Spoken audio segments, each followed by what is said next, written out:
Better future Pakistan academy पारां ज़िले मलीर जे under 15 team Norway जे शहर ओस्लो में एक इंटरनेशनल फुटबॉल टूर्नामेंट खेॾण लाइ वञी रही आहे।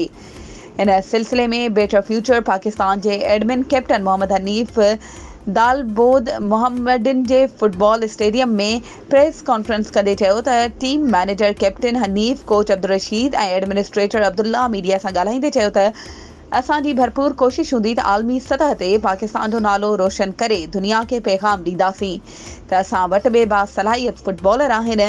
हुन चयो आहे त असांजी अकेडमी में मौजूदु रांदीगरनि जो तालुक़ु पाकिस्तान जे बहितरीन क्लबनि सां आहे। असांजे कंहिं बि स्पोर्ट्स ऑर्गेनाइज़ेशन ऐं सरकारी सतह ते का बि सरपरस्ती कई न वई आहे। संद हलंदड़ मुख़्तलिफ़ टूर्नामेंटनि में कामयाबियूं माणियूं आहिनि।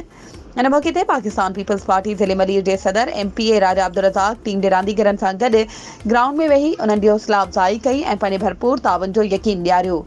हुन मीडिया सां ॻाल्हाईंदे चयो त मां इदारनि सां ॻाल्हि करे मुकमल ताउन ॾियारण जी कोशिश कंदसि। वधीक ख़बरुनि ऐं अपडेट्स जे लाइ असांजे चैनल खे सब्सक्राइब कयो ऐं हा, बेल आइकन खे प्रेस करणु न विसारिजो त जीअं असांजी हर नई अचण वारी वीडियो तव्हां ताईं पहुची